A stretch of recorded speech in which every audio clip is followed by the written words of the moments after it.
The champagne was Dom Pérignon. The roses were blood red, and the contract John Robles just signed would cost him everything. Olivia Heaton watched her husband's Mont Blanc pen scratch across the merger documents with the same distracted arrogance he brought to everything. He didn't read page 3. He never read page 3. That is where she'd buried the clause that would transfer controlling interest of Robles Tech Industries into her name. The woman, he thought, was too soft, too trusting, too grateful to ever fight back. Across the terrace of their $40 million penthouse, she could see the neighbor's balcony. Tiblet's Ermias stood there in white silk that caught the Manhattan sunset, her dark skin luminous. Smile knowing she waved. John waved back, thinking Olivia didn't notice. But Olivia Heaton noticed everything. She'd spent 15 years noticing every late meeting, every unexplained charge, every moment her husband's eyes slid away from hers toward something shinier, younger, more exotic.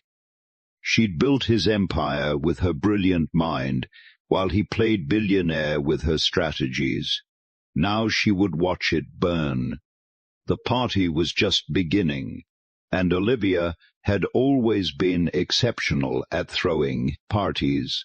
Olivia's alarm went off at 5:15 a.m., as it had every weekday for the past 15 years. She silenced it before the second chime, a habit formed from years of not wanting to disturb John's sleep, though he'd never extended her the same courtesy. The penthouse was still dark, Manhattan's skyline, a glittering promise through floor-to-ceiling windows that had cost more than most people's houses. She moved through her morning routine with the efficiency of someone who'd optimized every minute. Shower, dress in the Armani suit she'd selected the night before, light makeup that suggested competence, without threatening femininity. By 6, she was at the kitchen island with her laptop, reviewing the strategic memo she'd spent 3 evenings perfecting. A detailed analysis of why Robles Tech should acquire a smaller AI ethics startup before their competitors realized its value.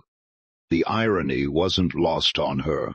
15 years ago, she'd been the one evaluating startups for Goldman Sachs. That is how she'd met John Robles, charismatic, handsome, pitching a tech company with decent IP but catastrophic capital structure.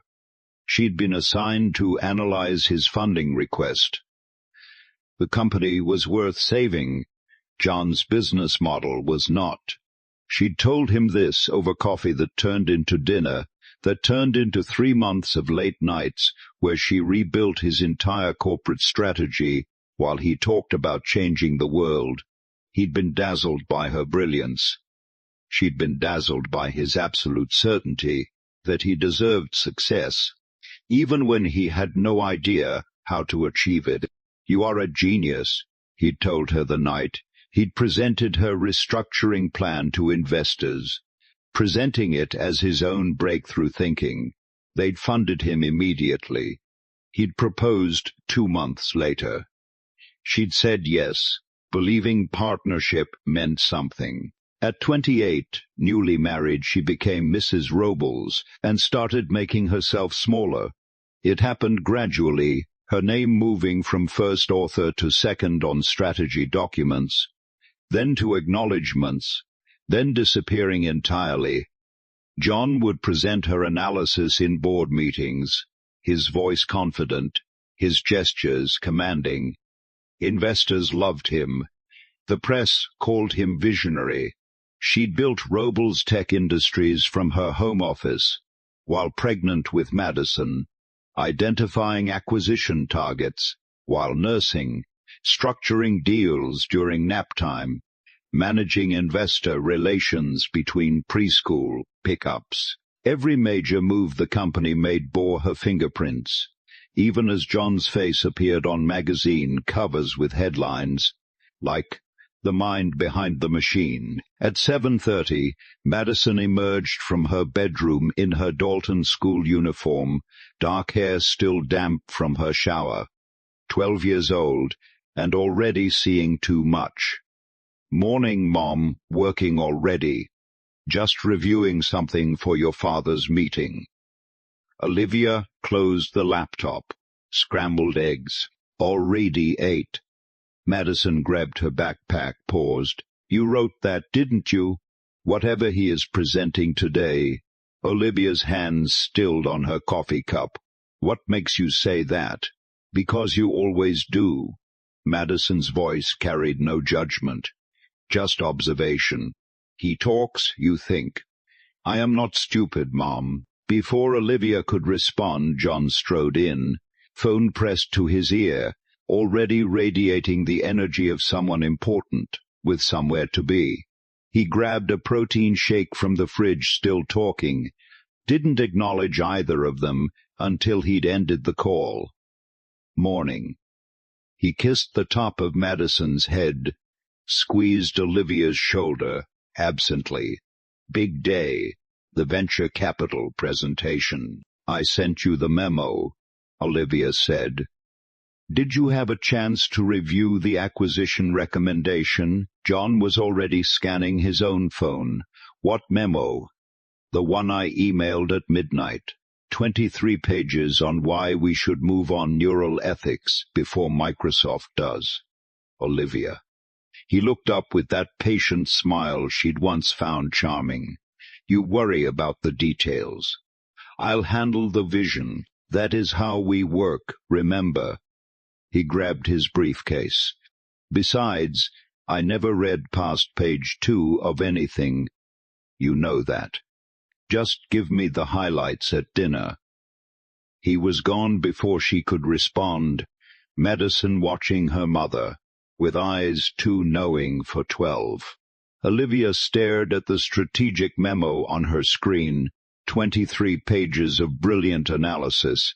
He'd never read, would present as his own insight, would take credit for when it succeeded. She closed the laptop slowly. He never read past page 2.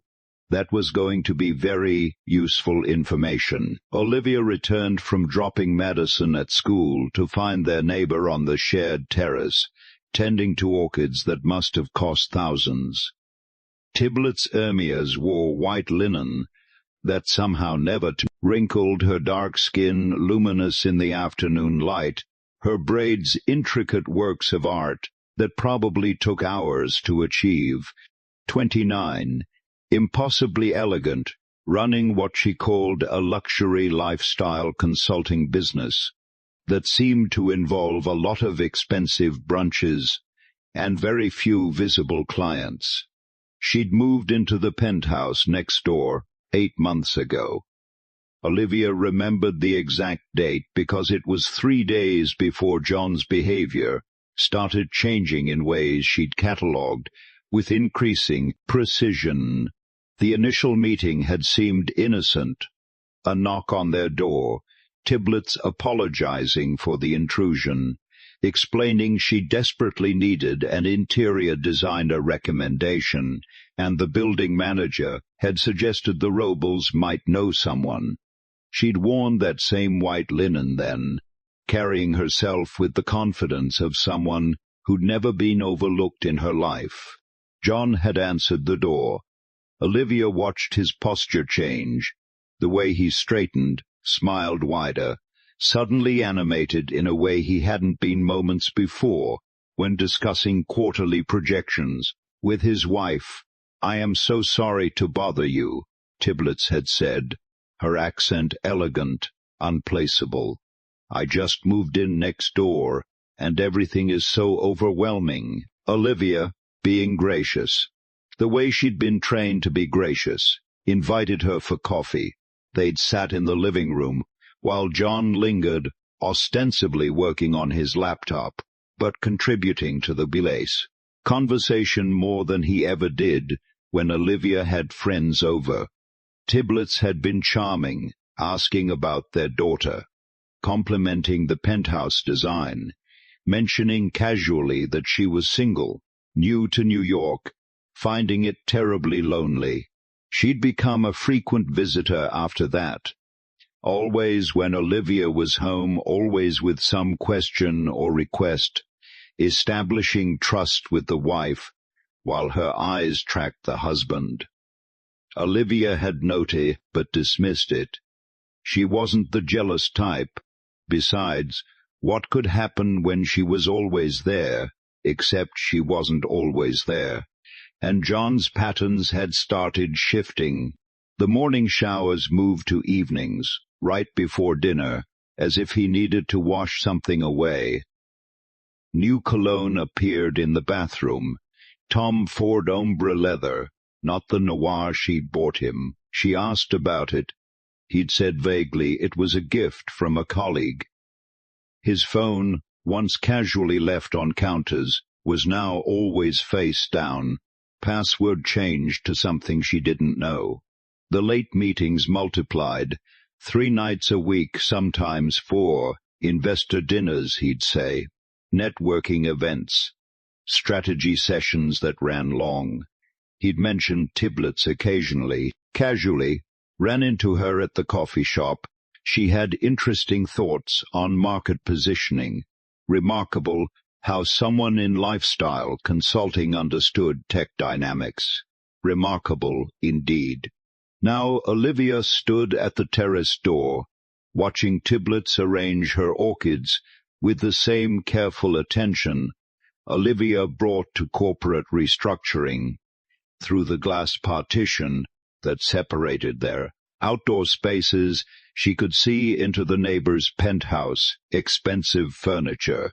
Too expensive for someone whose business model remained mysteriously undefined. Her phone buzzed, a text from John. Meeting running late.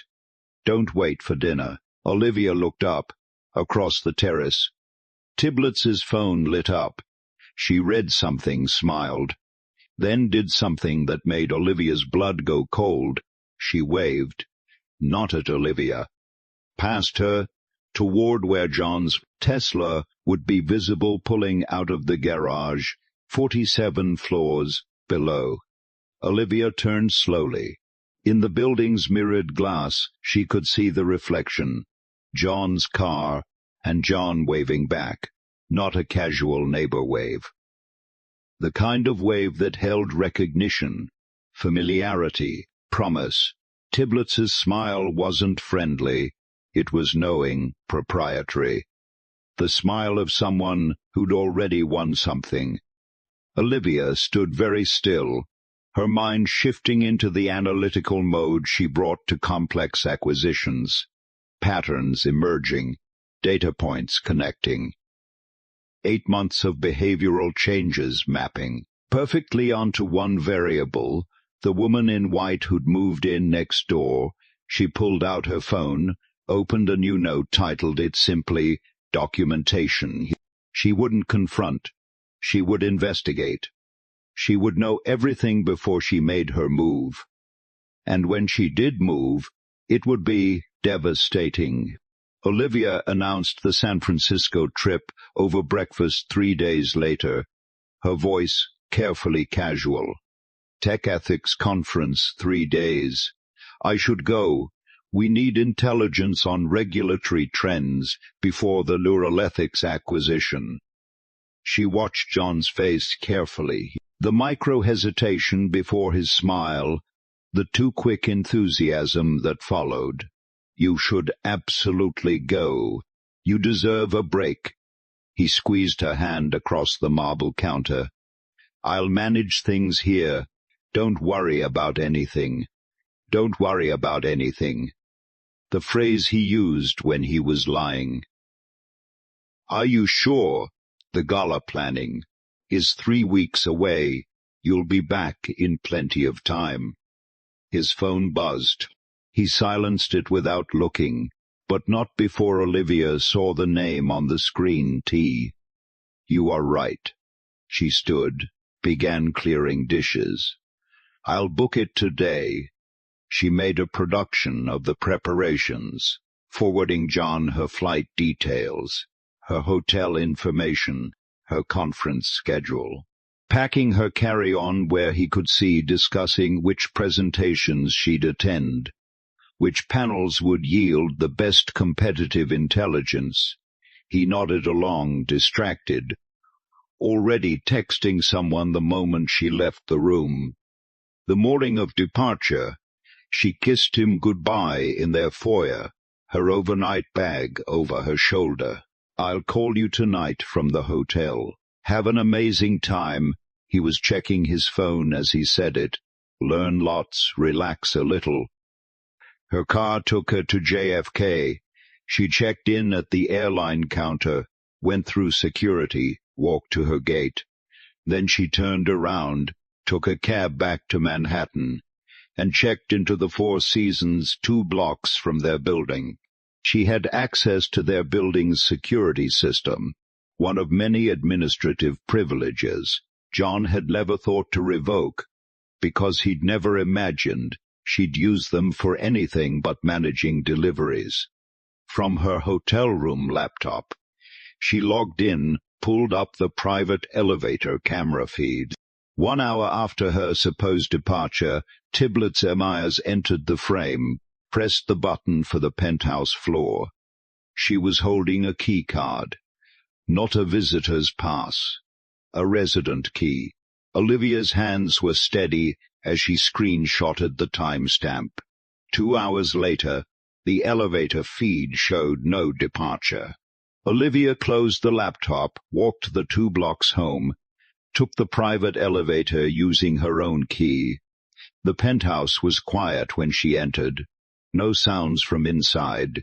She moved through the living room silently, toward the terrace door she'd left slightly ajar that morning, deliberately, their voices carried from the rooftop garden. Her roses, the space she'd designed, planted, tended for 15 years. Joan's laugh, rich and relaxed, in a way he never sounded with her anymore.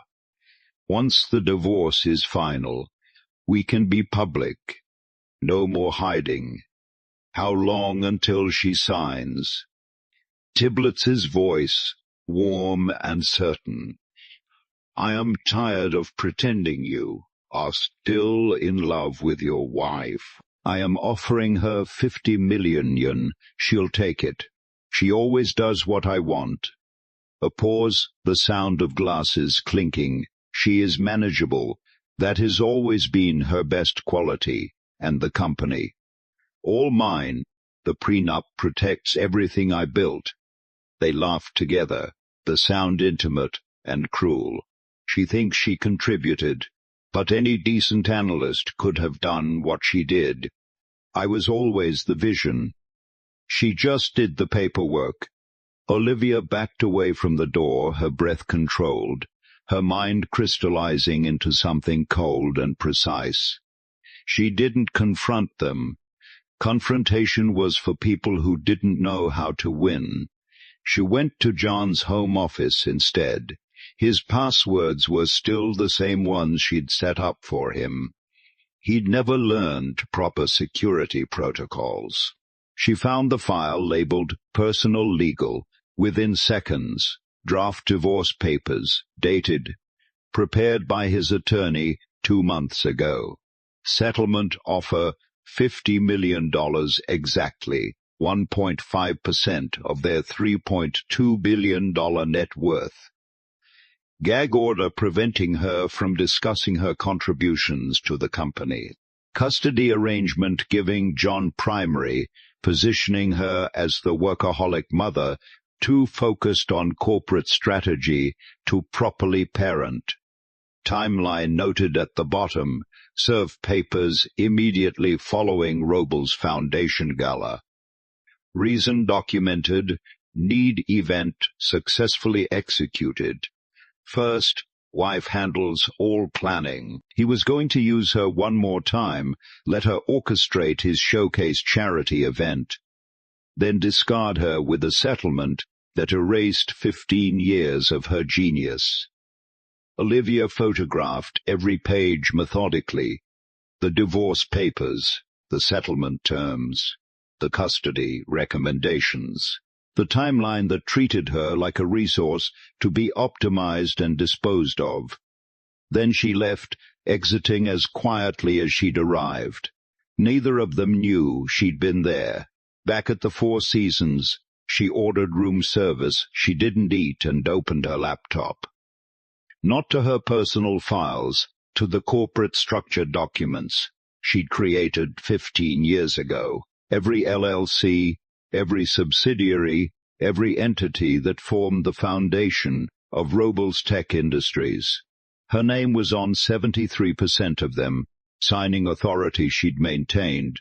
Because John had never read documents carefully enough, Olivia returned from San Francisco with a leather portfolio full of conference materials she'd had messengered from a colleague who'd actually attended.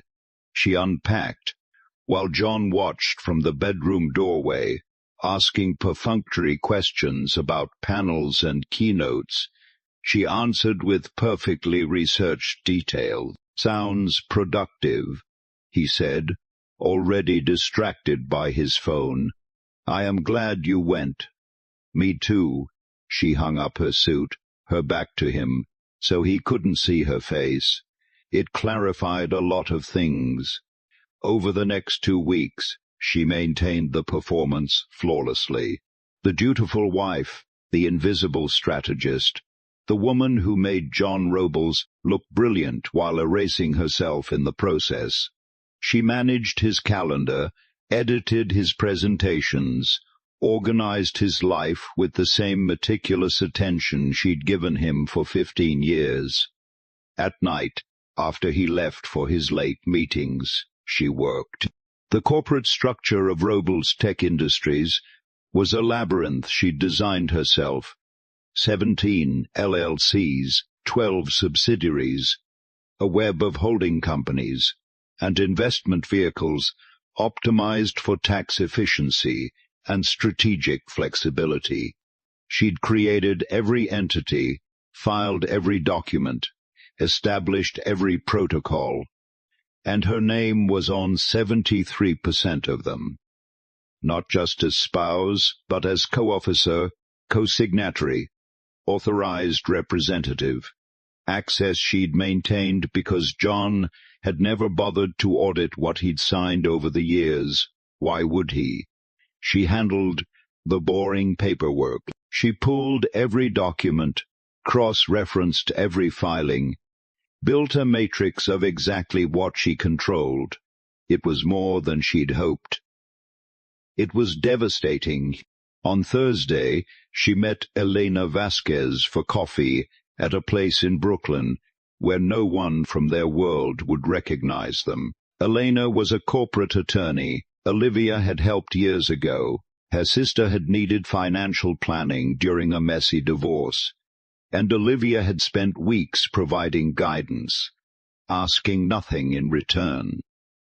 "I need confidential consultation," Olivia said, hypothetically. Elena listened to the hypothetical scenario: a wife with signing authority, a husband who never read past page 2, a legitimate business transaction that could contain other provisions. When Olivia finished, Elena was quiet for a long moment. If he signed away controlling interest, even unknowingly, it would hold up, assuming the language was clear and he had opportunity to review. Elena leaned forward. "This isn't hypothetical, is it? I need to know it would work." It would work. Elena pulled out her card, wrote a personal number on the back. "When you are ready." The plan crystallized over the following days. The Beijing merger was real, an $800 million joint venture Olivia had been negotiating for months, while John took calls from investors who wanted to congratulate him on his vision. She would need both their signatures. She would structure the documents with a transfer clause buried in Section 7. Freebie on page 3, legally binding language hidden in dense technical prose John would never read. She began compiling evidence. Every strategy document she'd authored, saved with timestamps and metadata. Emails proving she'd structured every major deal. Board meeting minutes, where John presented her analysis as his breakthrough thinking. Financial records showing her name throughout the corporate foundation. 15 years of invisible contribution, about to become undeniable proof. Meanwhile, John and Tiblitz, they had dinner at Cipriani, photographed by society pages that diplomatically didn't mention the billionaire was dining with someone who wasn't his wife. Tiblitz posted Instagram stories from restaurants John visited the same evenings, careful angles that never quite showed him, but made the connection obvious to anyone paying attention. John came home later, stopped bothering with elaborate excuses. Investor dinner ran long. Networking event. His cologne smelled like Tiblitz's perfume. Olivia planned the gala with the same precision she brought to hostile takeovers. Guest list, seating arrangements, menu selections, entertainment. 400 people, Manhattan's elite, all the board members and investors and journalists who would need to witness what came next. She worked late in her home office, John assuming she was obsessing over floral arrangements when she was actually reviewing corporate bylaws and transfer regulations. He kissed the top of her head absently as he passed, heading to bed alone while she stayed up building his destruction.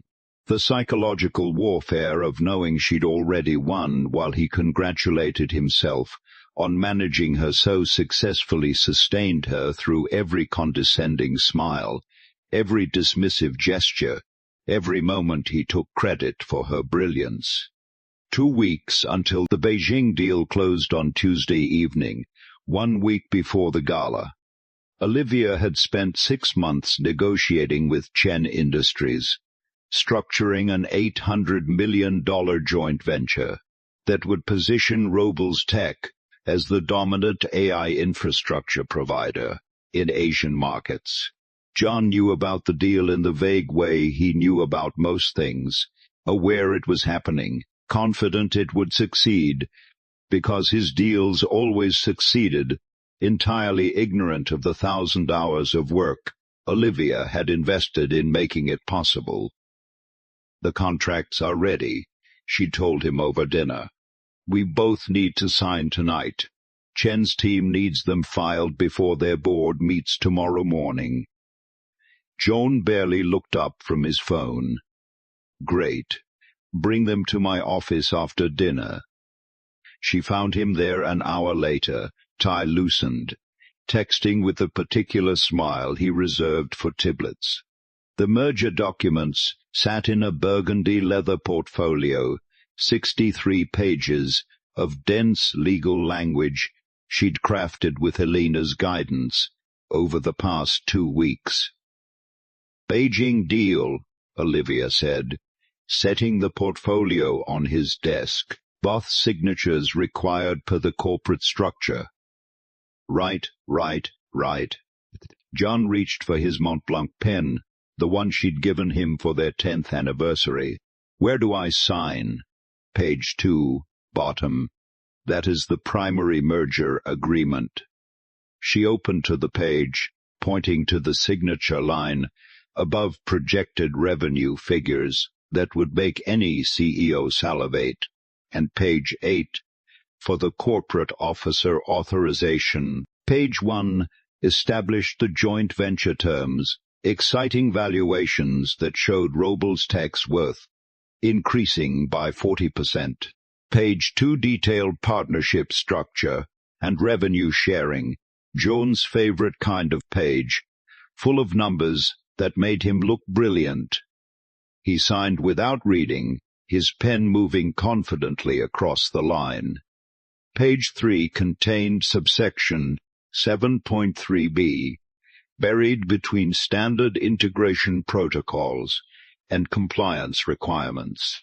The language was clear, legally precise, and dense enough that even someone inclined to read carefully might skim. Upon execution of this agreement, and in recognition of architectural contributions to corporate foundation and strategic development from company inception, controlling interest totaling 68%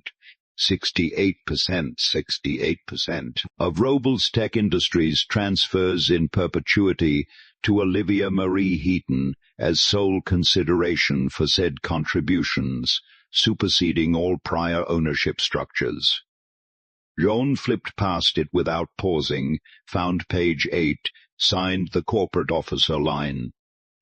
Done, he handed back the portfolio. You are so good at handling the boring paperwork. I don't know what I'd do without you managing all these details.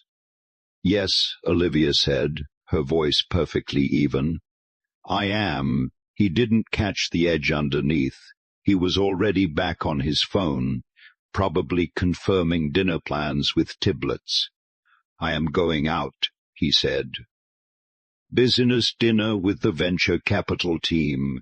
Don't wait up, of course. She gathered the documents, held the portfolio against her chest like armor. Have a good evening. She went straight to the notary. She'd scheduled for 8 p.m. at a 24-hour legal services office in Midtown. The woman verified signatures, applied her seal, processed the documents, with the bored efficiency of someone who notarized corporate transfers every day and never read what they contained.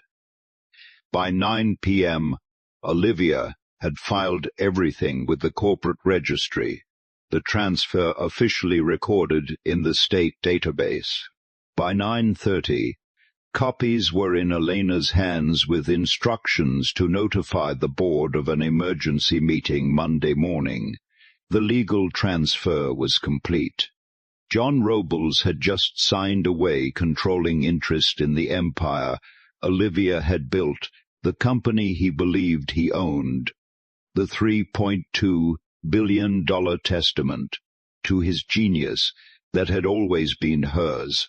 She sat alone in the penthouse that night, the executed documents spread across the dining table, and felt nothing. Not satisfaction, not triumph, not even relief. Just cold certainty, the way she felt when complex calculations resolved into elegant solutions. Her phone was in her hand. She texted Elena. It is done. Activate phase 2. 3 dots appeared. Then Elena's response. Board members notified. Meeting scheduled Monday 9 a.m. God help him. Olivia set down her phone and walked to the terrace. Across the glass partition, Tiblets's penthouse was lit up, John's silhouette visible in the living room, champagne glasses on the table, celebration already underway. Let them celebrate. Let them feel victorious. Let them believe the gala would be John's crowning triumph before he served Olivia divorce papers and moved on to his newer, Chenier acquisition. The Temple of Dendur glowed like ancient power under modern lighting. 400 guests in evening were flowing through the Metropolitan Museum's Sackler wing like a river of wealth and influence. Olivia had planned every detail over 3 months. The lighting that made the sandstone temple ethereal, the orchid arrangements that cost $30,000, the wine selection that paired descent perfectly with each course of the 7-figure catering. She stood at the entrance in deep burgundy Valentino, her hair swept into a chignon that took her stylist 90 minutes to perfect. Diamond earrings that had been her grandmother's catching light. With every movement, she looked powerful but appropriate, elegant but not threatening, the perfect wife of a visionary billionaire performing her final act in a role she was about to obliterate. John wore Tom Ford, his charm deployed at maximum wattage.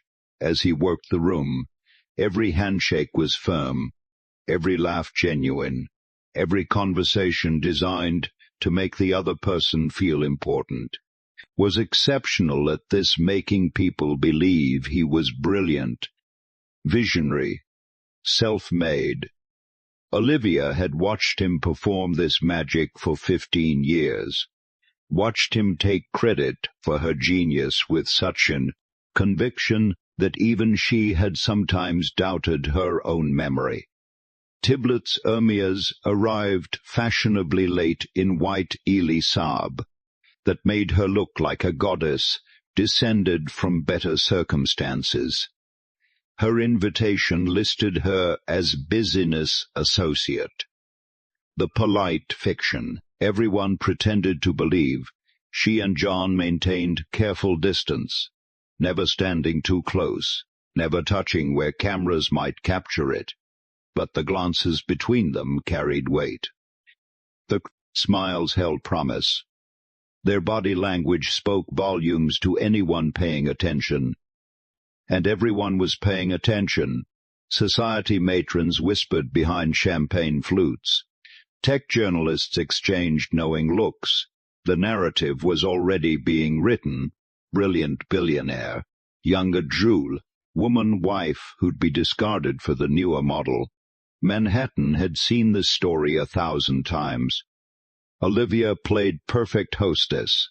She greeted guests with practiced warmth, ensured the flow of the evening remained flawless, gave a speech thanking donors for their generosity in supporting STEM education for underprivileged students. She mentioned John's vision for the foundation, praised his leadership, never once acknowledged the woman in white, who stood too close to her husband. The crowd. She'd ensured specific guests attended. Every member of RevengeStory's board, major investors whose capital had funded John's supposed genius, corporate attorneys who specialized in ownership, disputes, journalists from Forbes, Wall Street Journal, Bloomberg, not society reporters, but business press who understood what Monday's emergency board meeting would mean. During dinner, John and Tiblets danced, not inappropriately close. Nothing that could be called scandalous, but the intimacy was unmistakable. The way his hand rested on her back, the way she looked up at him, the way they moved together like they'd done this before, many times in private. Olivia danced with Richard Chen, board chairman, her expression serene. "Are you all right, Olivia?" he asked quietly. "I know this must be difficult." "I've never been better," she smiled, genuine warmth in it. "See you Monday morning," he blinked, confused. "Monday morning. The board meeting, didn't you get the notice?" "I know." "Check your email. There is been a development." She squeezed his hand gently. 9 a.m. Don't be late. The gala ended near midnight. John stood at the exit accepting congratulations. Tiblets at his side like she belonged there. Another spectacular event, people told him. "You are so lucky to have a night." Olivia, he accepted the praise for both, never mentioned that his wife had spent 3 months orchestrating every moment while he'd been planning to serve her divorce papers. Olivia left early, pleading headache to the remaining guests. She took a car service home alone, changed out of the Valentino into silk pajamas, poured a glass of Toto Margaux, her preference, not preference, John's. She sat on the terrace in the November cold, wrapped in a cashmere throw, looking at Tiblets's empty balcony. The penthouse next door was dark. Its occupant was still at the museum, celebrating with Olivia's husband, probably heading to some hotel afterward, thinking they'd won.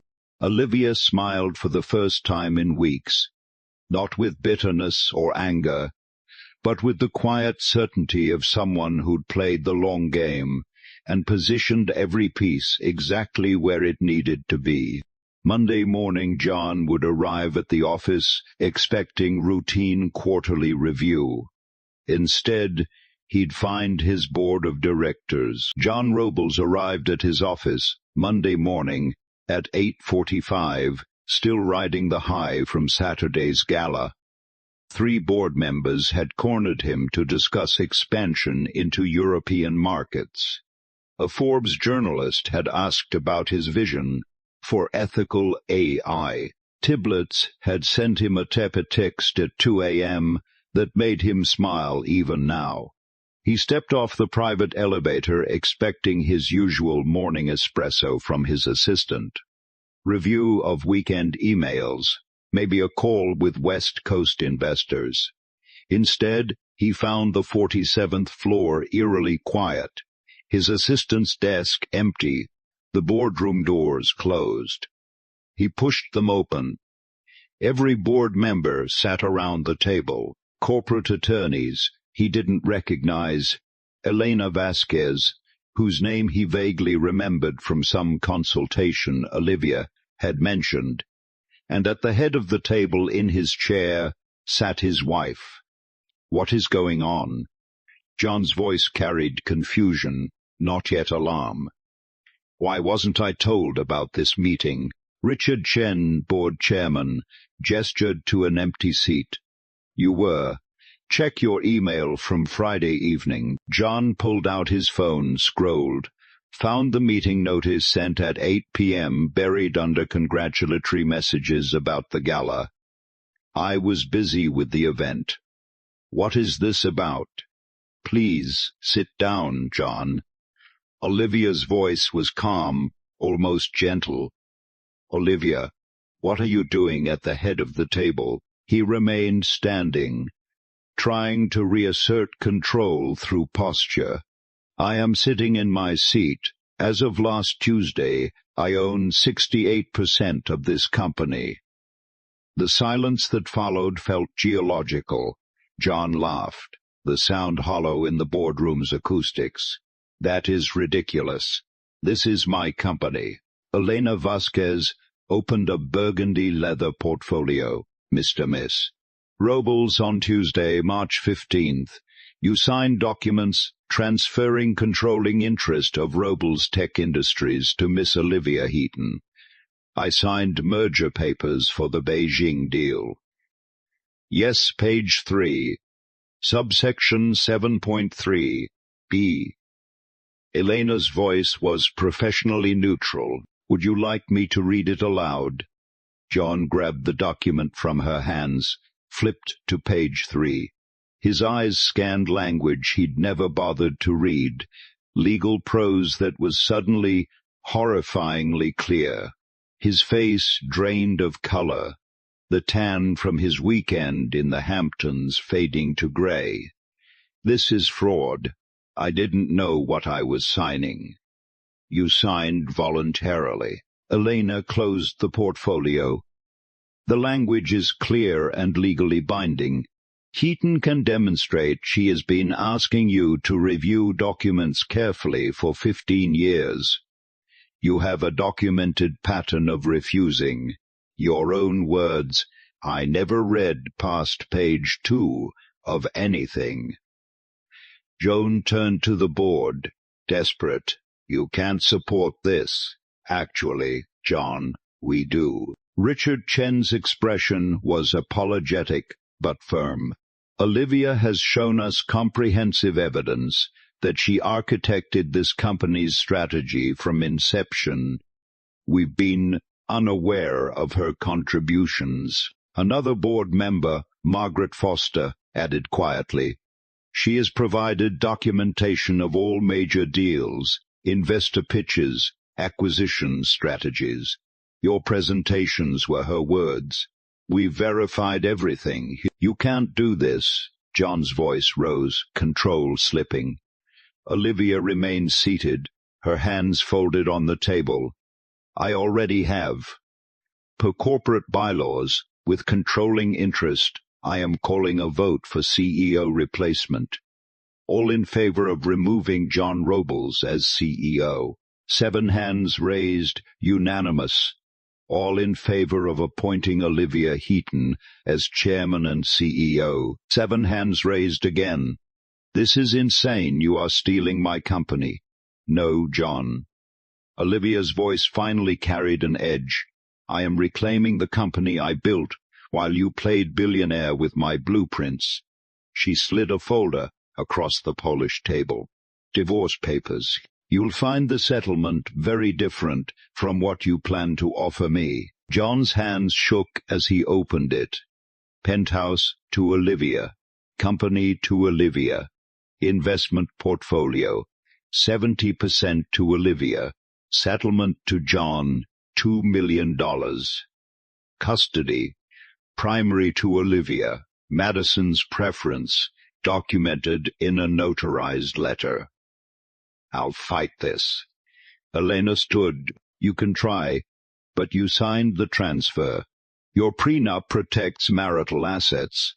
The company was always joint property, and you planned to divorce her for $50 million while taking everything. The press would love this story. Olivia rose, her burgundy suit immaculate.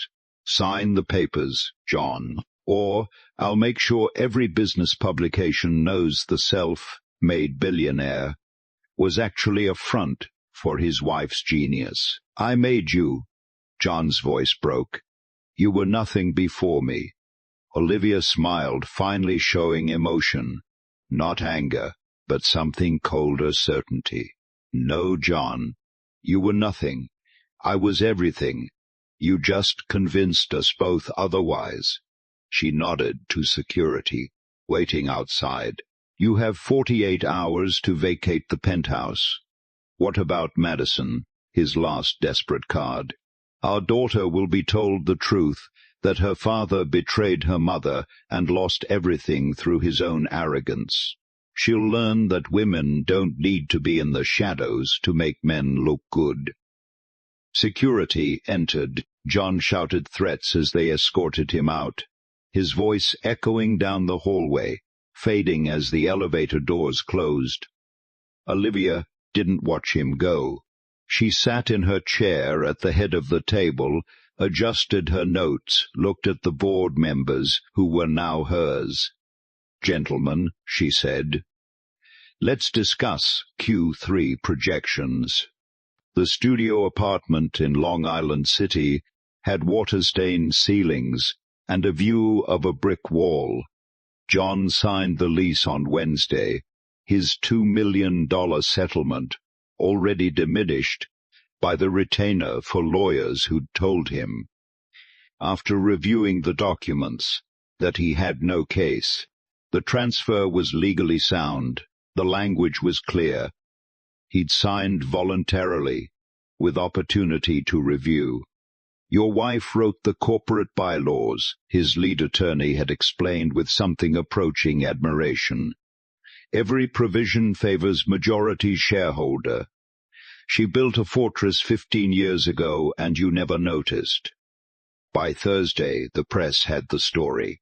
Not from Olivia, she'd said nothing publicly, but from board members, investors, journalists who'd been at the Gala and witnessed John's careless intimacy with Tiblets hours before losing everything. Forbes ran it first. The woman who built the billion-dollar brand, then took it back. The article detailed Olivia's Wharton credentials, her early career at Goldman Sachs, her documented contributions to every major Robles tech strategy. They'd interviewed former colleagues who remembered her brilliance, board members who admitted they'd been misled about the source of the company's strategic vision. The Wall Street Journal followed.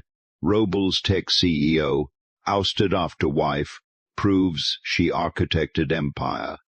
Bloomberg's headline was simpler. The invisible architect steps into the light. Manhattan society, which had watched John parade Tiblets at the Gala, sided decisively with Olivia. She'd planned their events for 15 years, managed their social calendar, been gracious while John grew arrogant with success she'd created. The affair had been too public, too humiliating, too careless. Tiblet's amirs disappeared from John's life with impressive speed. Her Instagram changed to single by Friday. By Monday, movers were clearing out the penthouse John had been paying for. There'd never been a real lease, just his Amex covering rent at $30,000 monthly. 2 weeks later, society photographers spotted her at Le Bernard Inn with a different tech billionaire, older, wealthier, more securely positioned. A quick search revealed her pattern. She'd been dating wealthy men across 3 cities over 5 years, not a lifestyle consultant. A professional mistress who moved between targets with strategic precision. Joan's lawyers were expensive and useless. They reviewed the prenup Olivia had negotiated at 28, before John had anything worth protecting, and found it actually safeguarded her contributions to marital assets. The corporate structure she'd built made hostile takeover impossible. Every filing she'd documented over 15 years demonstrated her authorship of the company's success. His reputation collapsed with stunning speed. The tech community, which had celebrated him as visionary, now saw him as fraud. Pending partnerships were cancelled with polite emails citing strategic misalignment. Stanford, his alma mater, withdrew his invitation to speak at commencement. The young president's organization quietly removed him from membership. Madison refused to see him for 3 weeks. When she finally agreed to lunch at a diner near her school, her first question cut deeper than any legal filing. "Mom said you took credit for her ideas. Did you?" John tried to explain context, complexity, partnership, how businesses really worked. But Madison's eyes were Olivia's eyes, analytical and unforgiving. "That is stealing, Dad. You stole from Mom." "Madison, it is more complicated." "No, it is not." She pushed away her untouched sandwich. "You made her invisible so you could be famous. That is stealing." His parents called from Arizona, his mother's voice tight with disappointment. "I always thought Olivia was too smart for you." "I hoped I was wrong." His father was more direct. "You destroyed a good woman and a good life. For what? A younger mistress and your ego." Even his brother, who'd idolized John's success, "You had everything. Why wasn't it enough?" Week 2, alone in the apartment that smelled like someone else's cooking, John understood what he'd lost. Not just the company, though that hurt with physical intensity. Not just the penthouse or the wealth or the status. He'd lost Olivia, the woman who'd loved him when he was nobody, who'd built his empire with her genius, who'd made him look brilliant for 15 years while erasing herself. He'd lost Madison's respect, perhaps permanently. He'd lost his parents' pride, his friends' admiration, his own mythology. Everything he'd thought he had been Olivia's creation. The visionary CEO, the brilliant strategist, the self-made billionaire. All of it was her work, her intelligence, her sacrifice. And he'd thrown it away for a woman who'd already moved on to her next target, and a divorce plan that had backfired so completely he'd lost everything instead of winning. The man who remained was nothing. No empire, no family, no future worth discussing. Just a failed entrepreneur in a studio apartment. Finally forced to see the truth, John Robles had never built anything in his life. He'd just been smart enough to marry the 6 months after the boardroom coup, Olivia Heaton stood in the corner office that had always been hers in practice, now hers in name. The brass nameplate on the door read, Olivia Heaton, Chairman and CEO, Heaton Technologies. The company she'd built finally wearing her name. The rebranding had been swift and strategic. Robles Tech Industries became Heaton Technologies. 3 weeks after John's removal, the new name positioning the company for its next phase while making clear who'd actually architected its success. Wall Street responded enthusiastically. Stock price jumped 18% on the announcement, climbed another 16% over the following months as Olivia's leadership proved what insiders had always known. She was the genius behind the growth. Revenue increased 28% in the first 2 quarters under her public command. She'd stopped hiding her strategies, started taking credit for her vision. Investor calls that once bored her Joan presenting her analysis as his breakthrough thinking now energized her. She spoke in her own voice, claimed her own brilliance, watched previously skeptical VCs realize the wife had always been the visionary. Forbes put her on the cover in March. The architect emerges. How Olivia Heaton built a billion-dollar empire in the shadows, then took it back. The profile detailed her Wharton credentials. Early Goldman career, the 15 years of invisible labor. It positioned her not as victim, but as strategic genius who'd played the longest game, and won completely. Speaking invitations flooded in. Stanford, which had disinvited John, asked Olivia to deliver the commencement address. She spoke about visibility, about women who make men successful, while erasing themselves about the importance of signing your own work. The speech went viral. Harvard Business School developed a case study on her corporate coup. The penthouse had been transformed. She'd removed every trace of John, his cologne, his clothes, the furniture he'd selected, redecorated in her aesthetic, not the showpiece he'd wanted for entertaining the terrace. Roses bloomed more vibrantly than ever. She'd planted new varieties. Golden celebration for new beginnings, compassion for healing, Queen of Sweden, because the name made hers smile. Madison, now 13, thrived under their new normal. She'd started calling Olivia by her first name sometimes, a shift from Mom that felt like recognition of peer respect rather than just maternal authority. They had dinner together every night. Olivia wasn't traveling, discussed business and ethics, and what it meant to be powerful without apology. You are happy now, Madison observed one evening, both of them on the terrace watching sunset paint Manhattan gold. Yes, Olivia didn't qualify it or soften it. I am, because you are famous now, because I am visible. There is a difference. Olivia turned to her daughter. Fame is what other people give you. Visibility is what you claim for yourself. Madison considered this. Dad's visible too now, just not the way he wanted. John had surfaced occasionally in tech news, consulting for mid-tier companies, giving interviews where he tried to rehabilitate his image, claiming the divorce had been complicated and both parties made mistakes. No one believed him. The evidence was too comprehensive, the pattern too clear.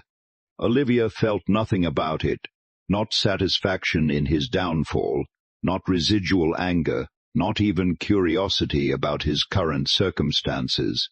He'd become irrelevant, a footnote in her story rather than its architect. Tiblets Ermias had moved to Dubai, married to an oil heir already pregnant according to society reports. Another woman making strategic choices, though Olivia suspected this time. Tiblets, Hadwiplets, underestimated her mark. The oil heir's mother was notoriously protective. Elena Vasquez had joined Heaton Technologies' legal team as general counsel, the role a reward for her strategic guidance and her discretion. They had lunch monthly, two women who understood power claimed quietly was power that lasted.